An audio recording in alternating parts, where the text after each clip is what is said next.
Hello, this is Cassie B, and this is the Whatever It Takes podcast. Yeah.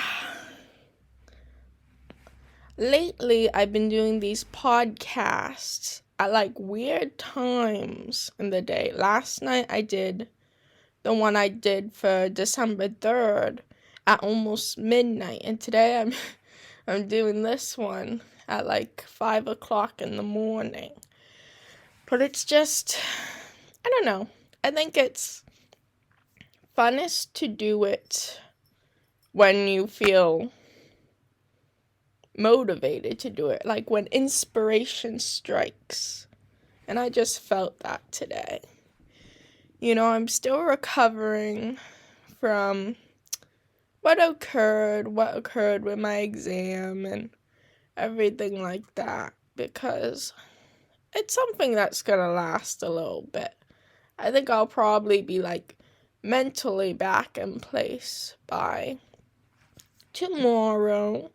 I'm already starting to feel better, but when something happens and something's on your mind and you go to bed for the night, usually, at least for me, when I wake up, that's the first thing I think of.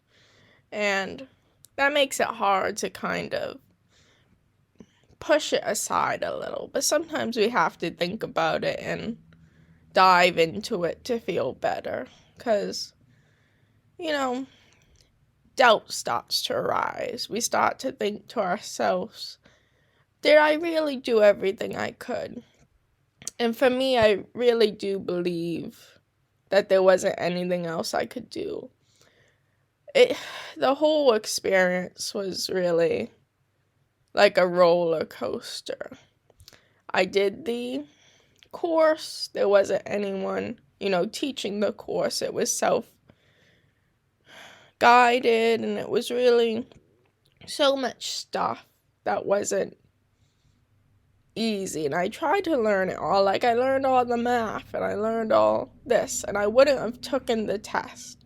I could have waited if I didn't think I was there, because then I look at the practice test and I'm like, oh, it's going to be more of this than that and this. And it just wasn't that's something I worried about so much. I was like, is this going to be a good representation of the type of questions on the test? It didn't have to be, I wasn't expecting the exact questions or anything, but the subject matter. And it really wasn't. And I also, for months, I've been having, I guess, a lot of trouble with a lot of different people who own businesses or in charge or stuff like that. Because through this program, I didn't know this at the beginning, but you can sign up for an externship. So I said, I'll do that. That will really help me in the test because we're real world experience. So they give you a list of 10 different things. You need a background check that you need to pay for yourself. You need, a drug test. You need all these forms filled out. You need all this stuff. I get everything in order. And the lady says, there's no information on your drug test. And that's weird. I sent her, the 3 things. She's saying it in a weird way that feels like she's saying, there's nothing here. And so I, back and forth for months, which it should not take months, to do the whole thing. She's just saying that my identification on the top of the page was cut in half. So I retake the photos. I'm taking them with my camera. They have effect. I also had called my doctors to kind of, oh, can you fax this to her so it's the original? Because it's not, something's wrong. Something's not right for this person that I'm sending it to. And they're like, it will be exactly the same as what you're giving them. There's nothing we can change. There's nothing we can do. Yeah, because I was printing it from my, my portal, my online portal that's in partnership with my doctors. So, yeah, back and forth, like, what do you want me to change? And I write up a little thing, and she replies in, like, sentences, which isn't very helpful. And it's now 2 months later, and still nothing. She says, your name has to be on every single paper, or it's not, valid. And I don't think, there's no way from my portal I could do that. I even gave them a letter from my doctor saying I'm going to take this test. I'm going to do this. This is the information. And just at a certain point, I had to just be like, I can't do this. I'm trying everything to get this done. I'm spending money. I'm spending time. I'm trying to do all these other things. And I think that's a good time to be like, this isn't, because it was going to be an unpaid internship for like 80 hours. And I really want to do it. I'm really all for it. But something's not working out. And it's become a very stressful thing in my life. I keep trying and trying, and this person's not giving me any more information about what I can do. And my doctors say there's nothing they can do. It's like when it comes back to the information, and like the doctor's office says, we can't change that. It's like, what am I gonna do? So that was more of this stuff I was trying to do to be prepared for the exam. And I really, anything they would give me, anything that I could do, I would. I was in it to win it. So I'm not gonna feel bad. I'm gonna feel like the effects, like physically tired, all this, but I'm not gonna feel badly. Yeah, and another thing that's, another thing that's super, super difficult. It's like, until you're done with something, sometimes things feel like kind of failures. They feel like, oh, why isn't it straightforward? Why is it like this? And they're not failures, especially when it's more on somebody else's part than you, Yeah. Like a company, not like a specific person, but a company or something. I've been trying to get my driving license for about 2 years now.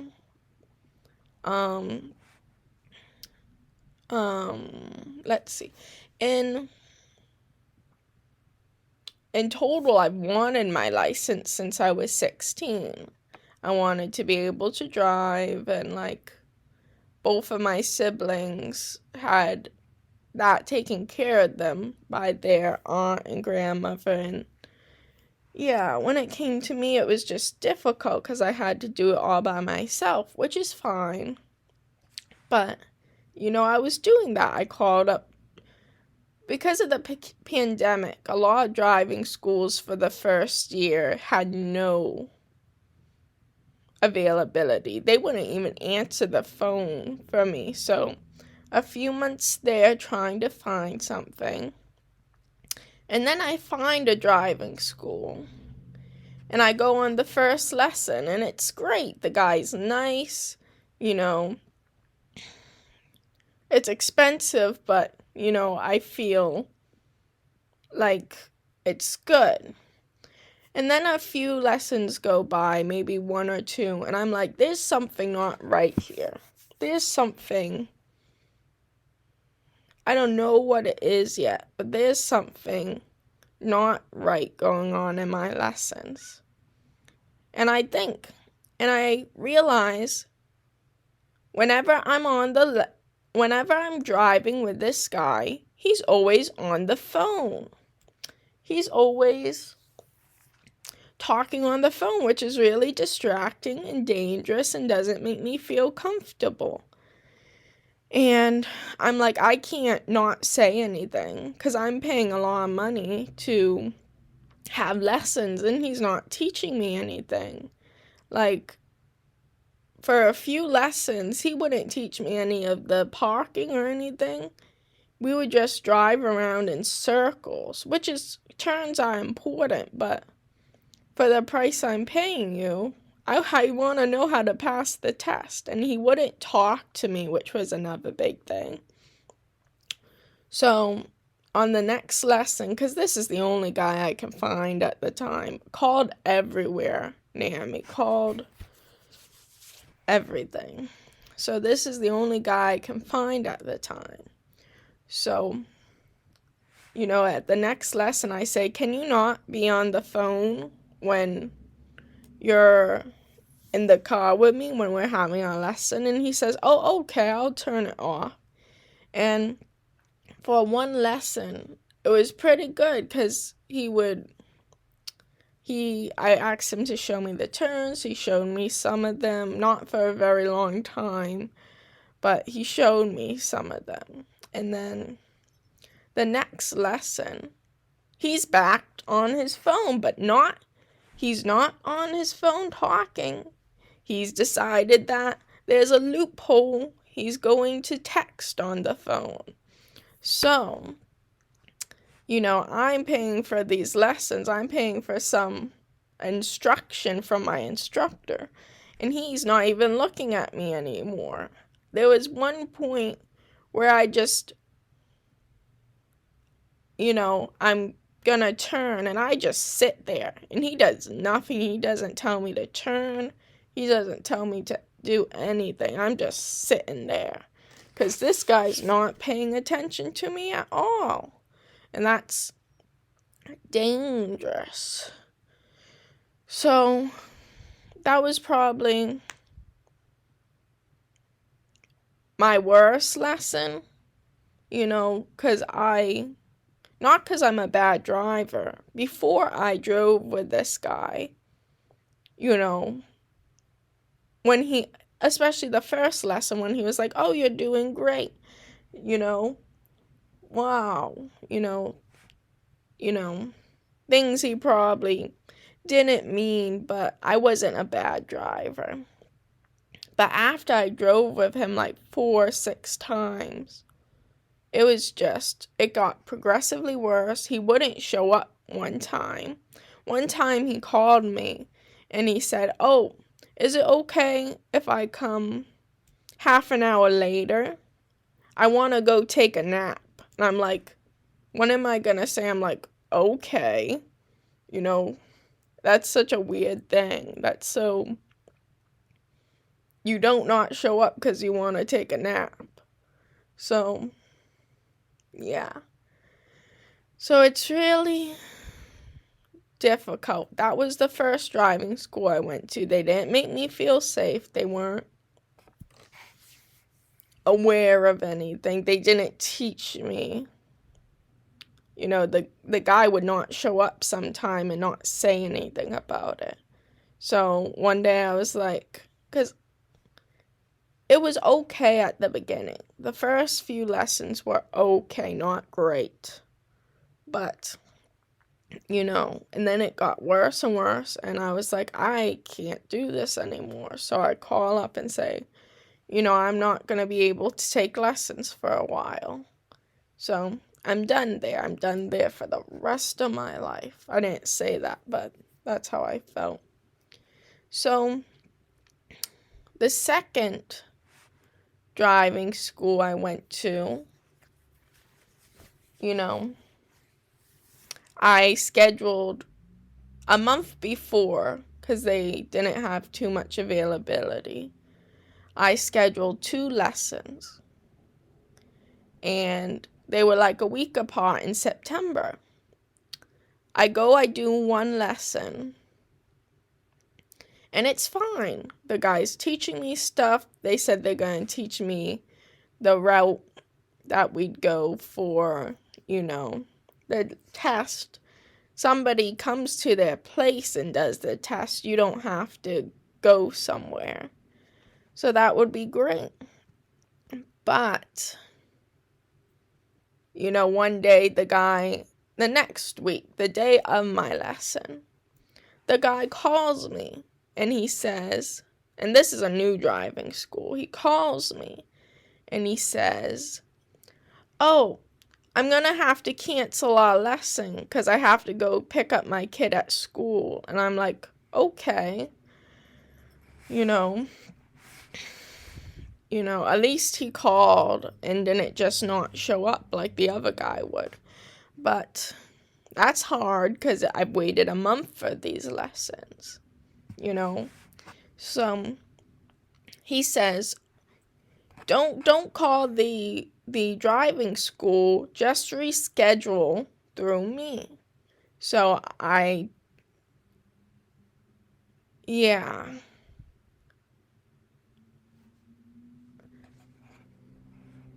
So, yeah,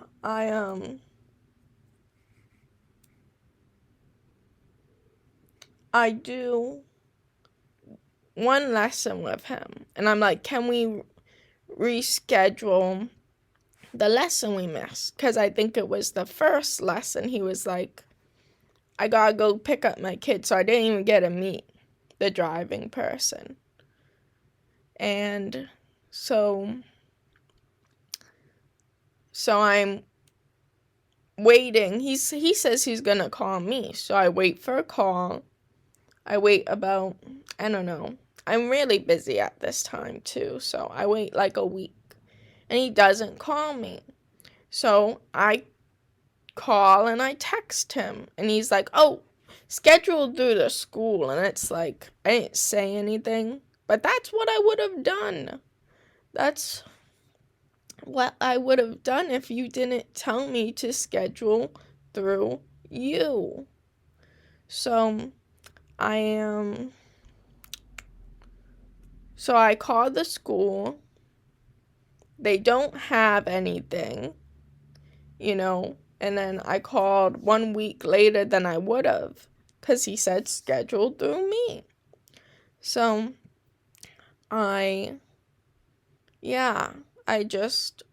we're kind of at a dead end because they don't have any lessons. And they say they're going to call me if they have available lesson. And they called me once and they said, "We have a lesson tomorrow. Do you want to do this lesson?" And I can't do that lesson because a lot of people, when it comes to tomorrow, that's like a day that you'll probably have things you have to do for like work or school, like to make me schedule my appointments a month in advance and then say, "Can you come tomorrow? Can you come in the morning tomorrow?" It's like not great. And then they were trying to, one of the tomorrows, they called twice and said tomorrow. And one of the tomorrows was like a weekend. And, that's just hard. It's hard to fit things in there. So it's been about 3 months. My classes were supposed to be in December. I mean, it's December now. September. So it's been September, October, November, December. It's been a long time and they haven't. I already paid for the lessons. They made you pay for 2 lessons in advance. And you have to take 2 lessons to be able to use their card to do the test. So I paid for 2 lessons in September. Got 1 lesson. And I'll get 1 lesson who knows when. Because during my test, you have to kind of say what's most important in your life. And for me, it was my test at that time. Because it was something I felt like I could control. And because of that, I said I can't. Because I called them a few times and they were like, we have nothing. So I can't control that. I'll call them when it's best for me because they're not being very professional. So I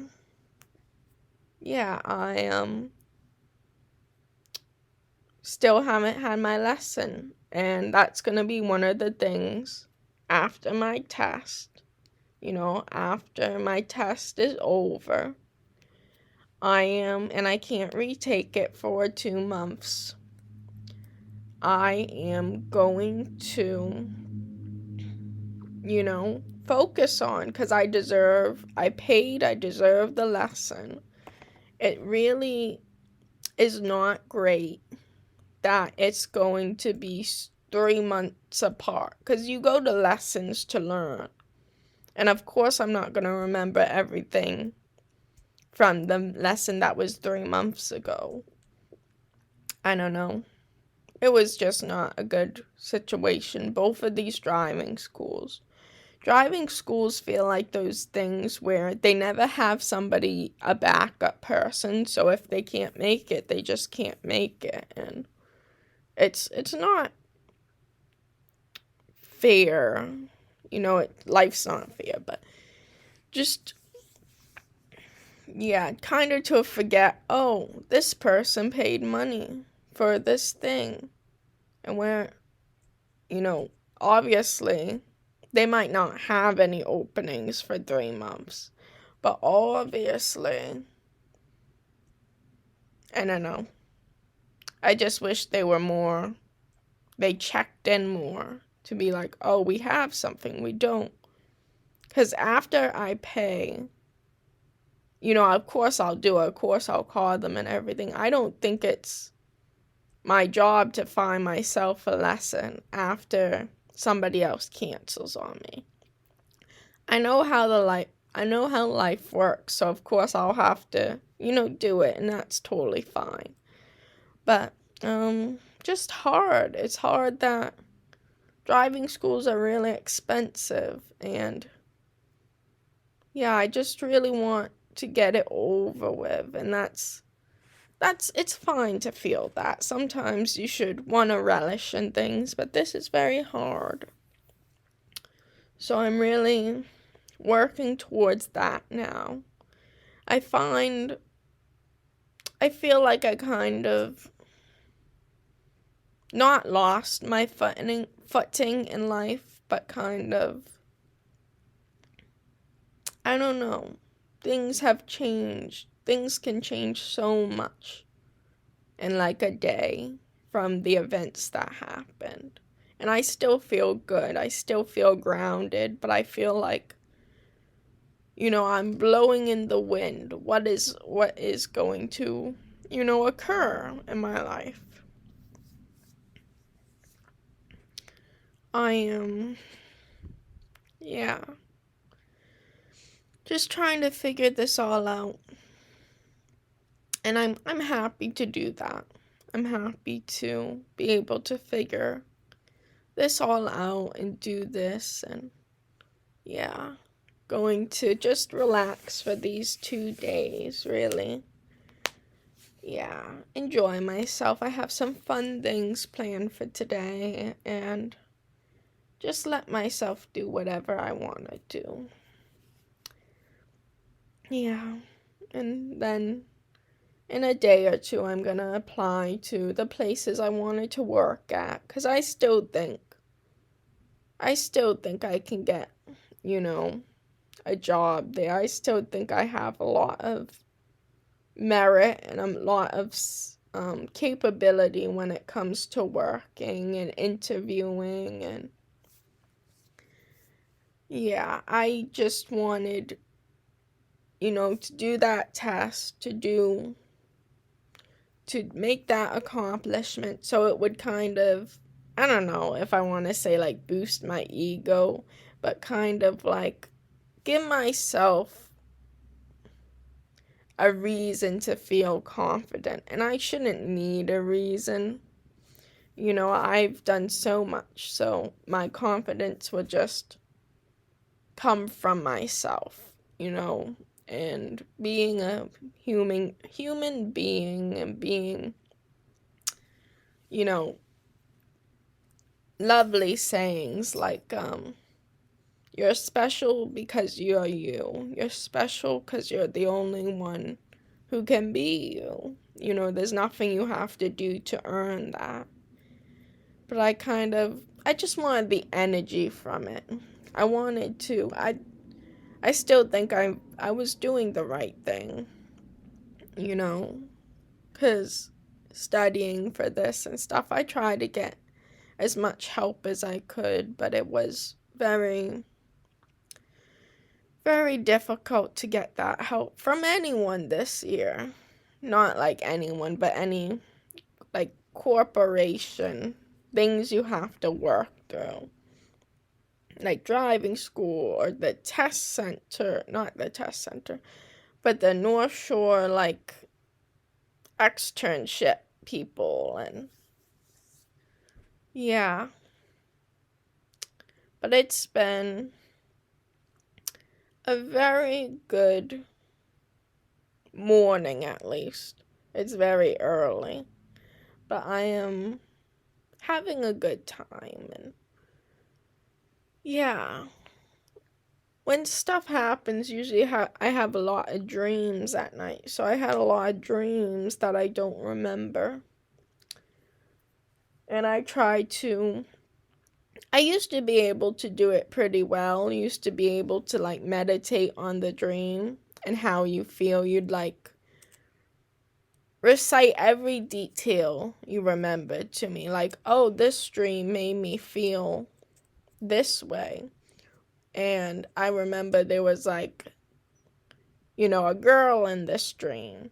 So you'd stay off what you remember, like, where was I in this dream? Do I remember? And eventually, you'd remember enough where you're able to kind of put those things together and be like, this is the dream I'm having. Because it's so weird how memory works like that. You can, like, yeah, you forget something. But with all these little reminders, you're able to remember it. Because dreams are weird too. When you're having them, you can be like, this is the best storyline. This is, this is a great dream. But then when you wake up, you're like, this doesn't make any sense. How was I gonna write a book from this? Silly things like that. You're like, I have to change this dream to make any sense. So, yeah. Yeah. It's been very, very good. Well, this is the Whatever It Takes podcast. Thank you.